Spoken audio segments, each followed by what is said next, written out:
네, 안녕하세요. 마지막으로 예비교사 발표하게 된 휴학생 윤리교육과 이희진이라고 합니다. 많이 배고프시죠? 제가 이게 독일 시민교육 현장학습을 8박 9일을 다녀오다 보니까 내용이 정말 많아요. 근데 이걸 20분 안에 발표를 하려다 보니까 많이 압축해서 담았는데, 그래도 여러분 배고프시니까 최대한 빨리 압축해서 끝낼 수 있도록 노력해 보겠습니다. 먼저 순서는 그 질문 순서도 제가 갔던 방문했던 순서대로 조금 구성을 해봤어요. 그래서 그냥 자연스럽게 그냥 보시면은 그냥 제 발표를 들으면서 아, 얘가 독일에 다녀와서 이러이러한 키워드를 배워서 왔구나라는 거를 조금 자연스럽게 발견하실 수 있을 것 같습니다. 일단 먼저 제가 참여했을 때 다른 여러분들처럼 시민교육에 처음부터 관심을 가지고 참여했던 건 아니었어요. 제가 갔던 때가 2년 전 1학년 2학기 때 갓 새내기 좀 적응을 하고 제가 신문사 취재도 같이 병행을 했었는데 갓 정기자가 돼가지고 아무것도 모르는데 시민교육 이름 들어봤는데 독일을 간다니까 너무 좋은 기회였던 거예요. 그래서 이제 치기 어린 자신감을 가지고 따라갔습니다. 아무것도 모르고 갔지만 다행히 이제 교수님 4분이랑 저 말고 2학년 선배 2명, 3학년 선배 1명 해가지고 선배들이랑 교수님께 많이 배웠던 시간이었던 것 같아요. 독일은 먼저 우리는 이제 시민교육, 시민교육이라고 하는데 독일은 정치교육이라는 표현을 써요. 폴리티시 빌둥이라고 읽으시면 되는데 여기서 먼저 빌둥에 조금 초점을 맞춰서 정치교육을 이해하시면은 이해가 쉬우실 거예요. 독일어로는 교육이 에지형이라는 단어가 있고 빌둥이라는 단어가 있어요. 여기서 정치교육은 빌둥이라는 단어를 활용했는데 엣지형은 교육을 일정한 목적을 달성하기 위한 수단으로 보고 교육을 의도적인 사회적 행위라고 보는 관점이에요. 그 반면에서 빌둥은 그 사람마다 아이들마다 스스로를 형성해간 내적인 힘이 개인에게 있고 그 내적 힘을 가지고 외부 세계와 자발적 논쟁을 하면서 스스로를 이제 형성해 나갈 수 있다고 보는 관점에서 이해하는 교육 개념인데요. 이게 내 주체성을 좀 강조하는 것 같은데 그렇다고 해서 극단적인 개인주의랑 연결되는 건 또 아니에요. 내가 이제 다른 외부 세계와 논쟁을 하면서 우리 인간 사회의 보편성과 객관성을 이해하면서 시민으로 거듭나는 교육이라고 이해를 하시면 될 것 같아요. 이렇게 독일의 정치교육, 시민교육 체계는 우리나라랑 비교해서 좀 큰 특징이 있었는데요. 먼저 우리나라의 시민교육이 약간 학교 안에서 이루어지는 걸로 조금 인식이 되어 있잖아요. 독일은 학교 안에서만 이루어지는 게 아니라 연방정치교육원이라고 해가지고 이제 공공기관인데 거기서 이제 시민들에게도 다양한 자료를 제공하고 학교랑도 많이 교류하고 민간 영역, 정치 영역에서 정말 활발하게 이루어지는 교육이더라고요. 아무래도 독일의 정치교육 발달 자체가 그때 나치즘에 대한 반성에서부터 시작한 교육이다 보니까 사회적으로 인식이 마냥 저희 나라보다 좀 많이 잘 되어 있던 것 같았어요. 여기서 제가 처음에 방문했던 곳은 한국 독일 교육원에 가서 독일의 교육 상황의 전반에 대한 설명을 듣고 다음으로 방문했던 장소가 연방정치교육원이었습니다. 연방정치교육원은 그 독일의 시민교육을 총괄하는 기관이라고 보시면 돼요. 여기 사진 보시면 저희가 가서 거의 1층 로비에서 그 관계자분께 설명을 들었는데 영어로 해주시더라고요. 그래서 영어를 잘 못하는 저는 많이 알아듣진 못했는데 그래도 최대한 그때 배웠던 것, 받았던 자료들을 바탕으로 연방정치교육에 하는 일들을 조금 소개해 드리려고 해요. 먼저 연방정치교육이 하는 일 중에 가장 주된 일 중에 하나가 출판 간행물, 멀티미디어 콘텐츠를 개발하고 보급하는 일이에요. 대부분 무료로 제공되는 것들도 꽤 많았고 학교에서 부교재로도 많이 활용한다고 해요. 그리고 이제 학교와만 이제 교류를 하는 게 아니라 외부 민주시민교육 단체들과 협력하고 재정을 지원하기도 하고 그리고 모든 시민들에게도 시민교육을 제공하긴 하지만 특정한 사람들 있잖아요. 교육 소외계층이라든지 아니면 이제 언론인들, 기자들한테도 특별한 이제 프로그램을 제공한다고 합니다.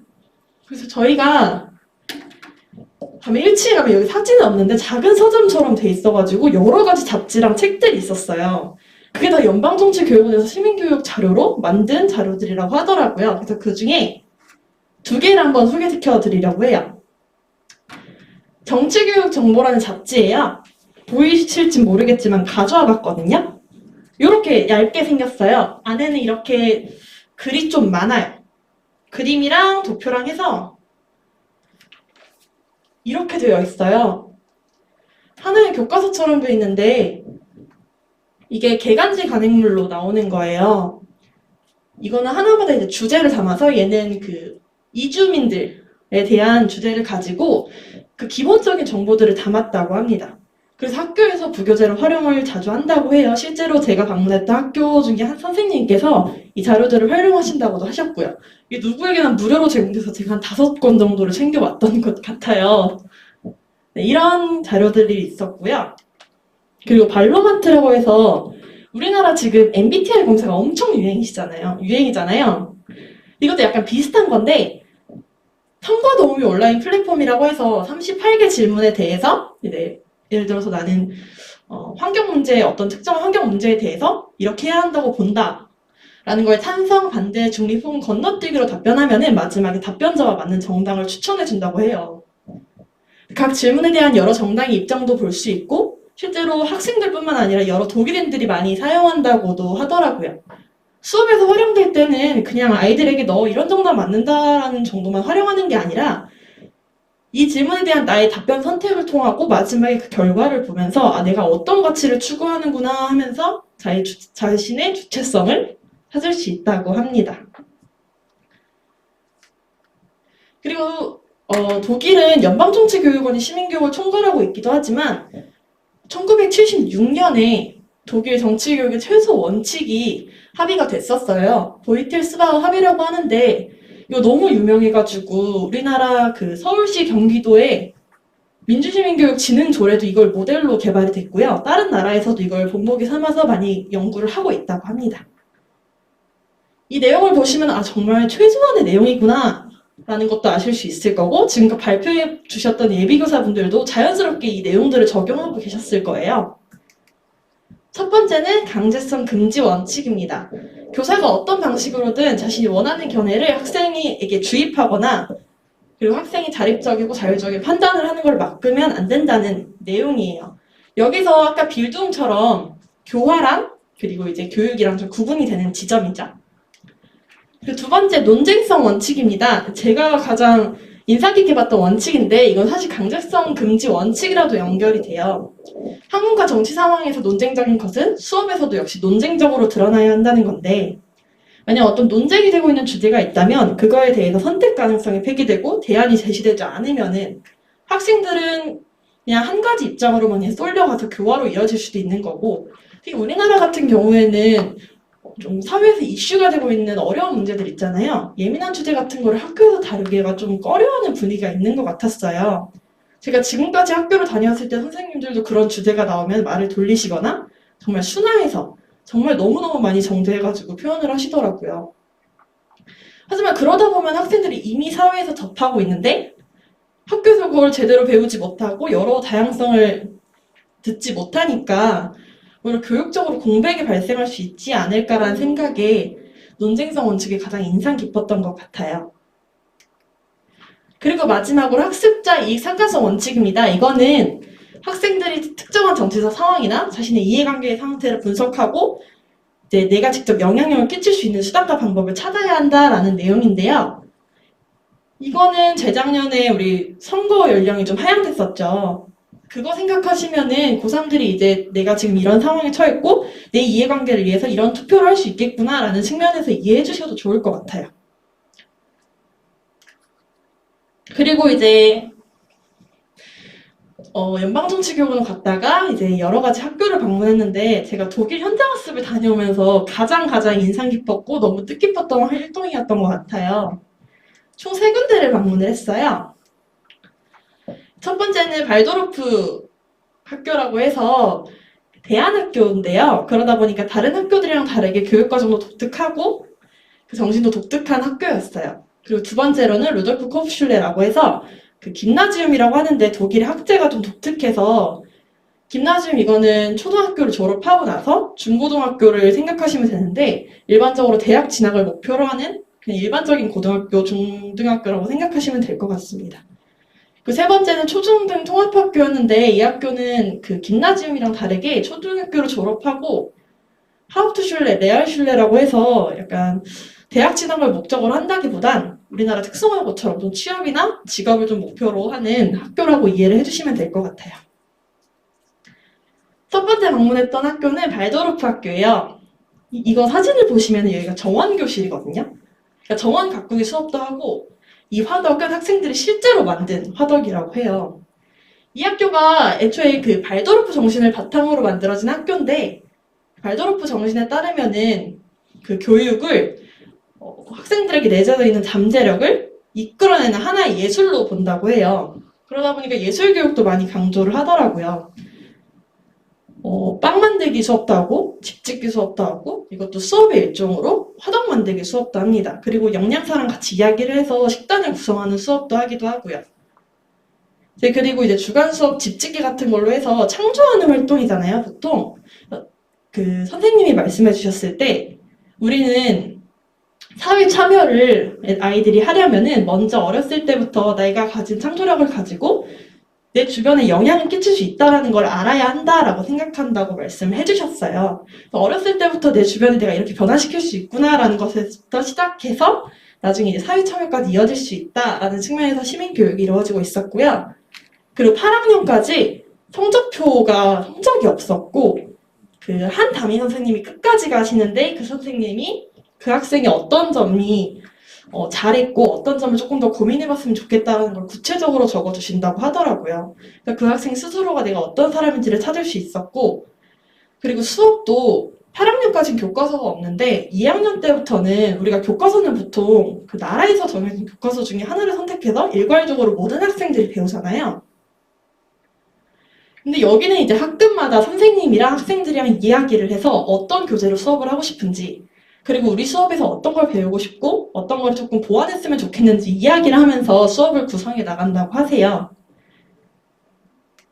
이렇게 보시면은 발도르프 학교는 그냥 교과적인 측면보다는 그 학교 교육과정 그냥 전반적으로 총체적으로 시민교육이 이루어질 수 있다고 하는데요.